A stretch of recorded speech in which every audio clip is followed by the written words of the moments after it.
سلام حبيباتي، سلام خواتاتي، نتمنى تكونوا كامل بخير وفي صحه جيده. اليوم حبيباتي جبت لكم طريقه عمل اللوبيا الخضراء ولا الزاليغو ولا لاريكو، كل واحد كيشي ياكلها يعني بطريقه بزاف. صدقوني حبيباتي، حتى لو كان العائله تاعكم ما تحب ما يحبوش ياكلوها، يعني بالطريقه هذه راح تعجبهم. بنينه عسل صدقوني، يعني البنه نتاعها يعني خطيره، تجي بلاصوص تاعها مجمره، تجي هي بنينه بزاف بزاف بزاف. يعني بدون يعني مجامله، كملوا معايا حبيباتي الفيديو حتى الاخر ان شاء الله، وتمنى الاعجاب تاعكم. اذا عجبتكم حبيباتي الاقتراح تاعنا تاع نهار اليوم، ما تنساوش ديروا لايك للفيديو، تخليو لي تعليق وتشجعوا تشاركوا الفيديو مع الاهل والاصدقاء فضلا وليس امرا. نوليو للمقادير والطريقه. عندي هنايا بصل، يعني انا كانوا عندي صغارين هنايا، استعملوا نتوما حبه كبيره من البصل، من الاحسن باش تجيكم لاصوص خضراء. كانت عندي نص حبه طماطم، ماشي كانت عندي الحبه، انا قسمتها نص خاطرش ما جاتنيش طايبه مليح، ما حبيتش نحطها خاطرش كان نحطها كامله كامل تجي لي لاصوص حامضه، كي تكون ما طايباش مليح حطيت غير نصف برك. ونرحيها بلا شوار، ونوليو القدره تاعنا. نحط قليل من الزيت، حطيت نص ملعقه من الزبده،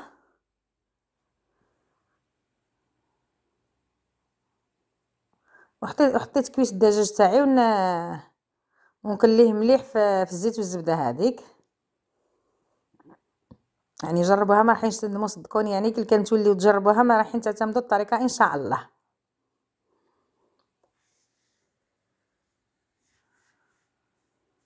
نحاول نقلي هذاك الدجاج تاعي مده 5 دقائق،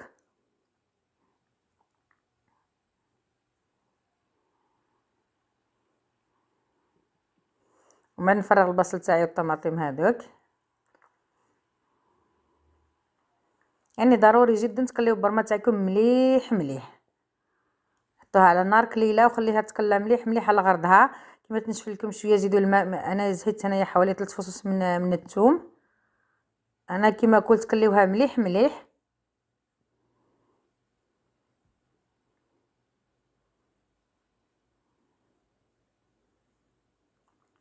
زدت الملح هنايا، الدرسه ملعقه من الدرسه، فلفل الابيض، اذا عندكم الاسود ديروا عادي الفلفل الاسود. وحطيت نص ملعقه من الطماطم المصبره، زدت لها شويه قليل من الماء، ونخليها تقلى على غرضها مليح مليح. انا تقدر توصل لكم بين 40 50 دقيقه، انا ساعات كي تكون عندي بزاف توصل لي حتى لساعه وانا نقلي البرمه تاعي. هنايا عندي السنيوه، هنايا حطيت ورق الزبده عليها، نحط بطاطا شويه عليها بطاطا هنا في دهنت ورق الزبده تاعي بالزيت كما كتلاحظوا.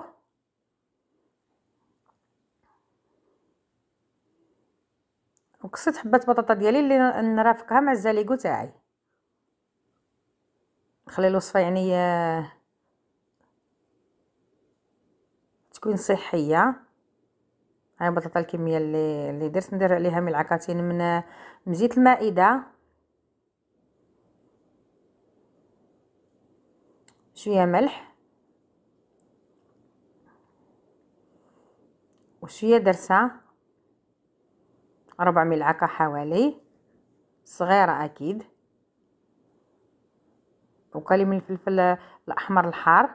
نخلط الكل مع بعضهم حتى تبان لي هذيك بطاطا كامل ويقيسها ويدخلها الزيت ولي زيبيس.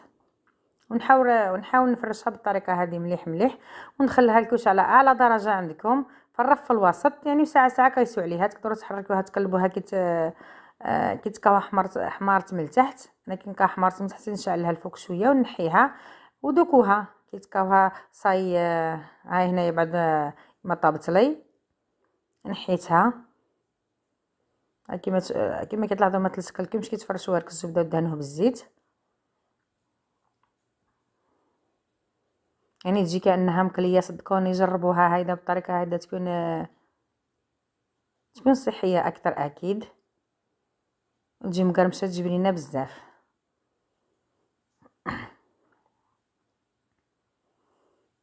نحركها وزيد نردها شويه مده 5 دقائق ونحيها.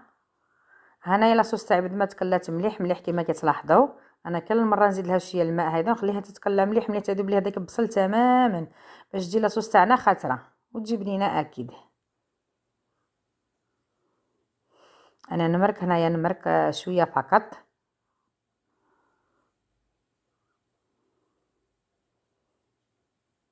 حوالي لتر من الماء، لتر وشويه هيدا، ونخليه حتى يطيب لي هذاك الدجاج يعني على نار قليله خلاص.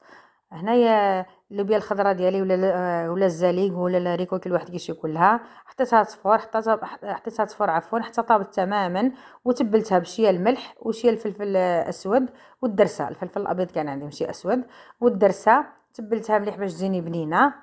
وبعد ما بعد ما شفتو هنايا الدجاج تاعي طاب لي مليح، نحط في البلا اللي يدخل الفرن هنايا ولا ريكو تاعي وبطاطا، نخلطهم مليح مليح في البلا. يعني جربوها بالطريقه هذه وراح تعجبكم مليار.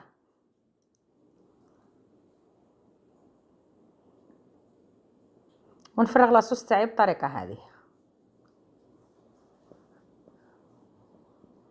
وندخلها للكوشه تجمر فقط، يعني تشرب هذيك الهريكو بطاطا تشرب هذيك لاصوص وتجمر لي مليح مليح ونحيها. نحط الكوش تاعي في الوسط بالطريقه هذه. نشعل هنايا حبيباتي، نشعل غير شويه فقط، نشعل غير الفوق ما نشعلش لتحت، نشعل عليها غير الفوق فقط. نسيت الملاحظه هذه برك ما قلتها لكمش.